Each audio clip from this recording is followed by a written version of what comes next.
Hi there, Moog DFAM tips. Today I want to talk a little bit about hi-hats.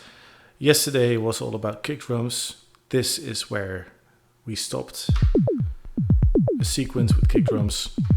Today a much simpler topic, example of a topic, which is hi-hats. And hi-hats and cymbals, basically we need noise and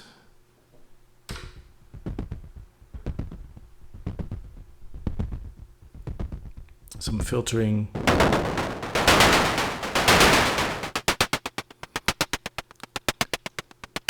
There you go, hi-hat, done. Thank you for watching. No, there's a little bit more we can do. So one of the cool things about the DFAM, which I've mentioned before in other videos, is the fact that the velocity and the pitch are actually difficult to get the same values unless you turn them all to maximum or minimum. So with this example, the pitch isn't doing anything because this is white noise, right? But you can hear the velocity is adding this cadence to the sound. Now we can make it a little bit more hi-hatty, if that's a word, by using the high-pass filter, filtering out some low end. You can use the resonance to accentuate some frequency. It's nice, right? For a shaker sound, also very simple, set the VCA envelope to slow. Maybe make the decay a bit longer here. Easy, right? Really easy. We can do more cool stuff. We could use the pitch, which isn't used right now, to control something. Let's say VCA decay.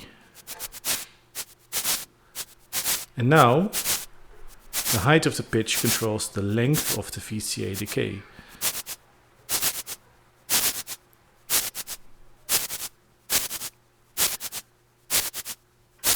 So what this does or allows you to do is create lively sequences. Whereas in a DAW, you will be drawing notes and it will be all the same unless you give them different velocity values. And they maybe you would need, you would say, use an LFO on some panning or an LFO on pitch or on volume. You already probably, if you've already done velocity for the volume, then you maybe use a LFO on a filter. The simpler device in live has this really cool random panning, which I use all the time. That's all well and good, but you have to actually work to set that up to make it have variations. And with this, you get them for free because it's actually difficult to make sequences that are in which every note is identical. Okay, so let's go back to the fast envelope. Now, I can make them longer. I think one thing is a little bit of a disadvantage here of the filter is that with the high pass set at 20 kilohertz, it's still, if you look at the spectroscope, like in the EQ, the frequencies, it still lets a lot of low frequencies pass, but you can, of course, fix that in your favorite mixing application with a simple EQ plug-in filter with a high pass, extra high pass filter or a shelf or something like that. Now, one thing about cymbals is they're not just white noise, and actually the very difficult thing to synthesize, even the word's difficult, is the metallic ringing that cymbals have. Let's have a go at this. Let's try it because we do have FM. So VCO2. Let's keep the pitch out of the equation here, so the sequencer pitch is not affecting the VCOs. Actually, we still have some envelope going on, some pitch envelope from yesterday. So something like this. That actually sounds metal-like, and then blend in some of the noise. And so now I've used FM, 2 triangle waves in addition to the noise, to make it a little bit louder here. Simulate the metallic ringing of a hi-hat or a cymbal, a ride or a crash. Actually, the noise mod was still engaged. You can have that for extra crunchiness, or you can just dial it back. That's actually basically adding more noise to the filter.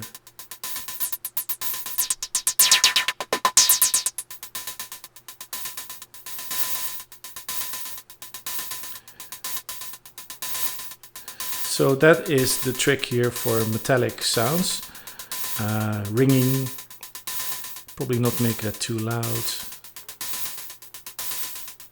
And let's try it with squares. Different, same sound basically. Let's try it with actually using the pitch modulation, not for the length. I'll take that out, but VCO2. VCO 1 and 2. Gives a bit more variation in the pitch. I think I like this better. It's a little bit more uniform, sounds a little bit more like something actually being struck.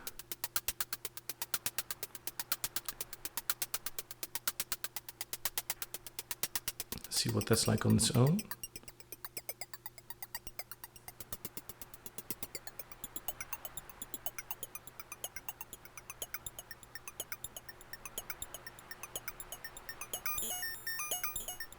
So a little bit of that mixed in with some noise.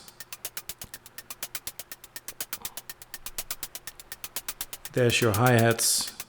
Make them longer. Open hi-hats. Make them longer. Maybe dial back the metallic ringing, quote unquote. Maybe skip some steps.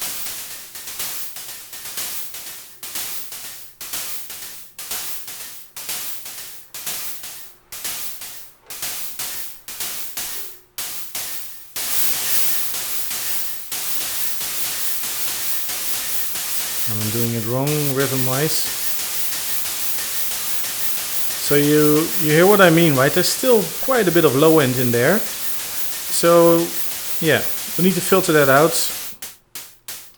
But otherwise, this thing is good at cymbals and hi-hats. Actually like it without the envelope mod. So that's really simple. Gonna stop it here. I might do a little bit more on hi-hats and cymbals, but I want to keep these videos very short and instructional. So I hope that helps you. Maybe this also shows you that you don't need a DFAM to make hi-hats. Any good synth VST that creates noise and has envelopes and maybe even has some FM allows you to do this. I just like it on the DFAM because of the sequencer, because of the randomness of the analog sound, which is just very cool. Okay, so that's it for today. Thanks for watching, and I shall see you on the next one. Bye bye.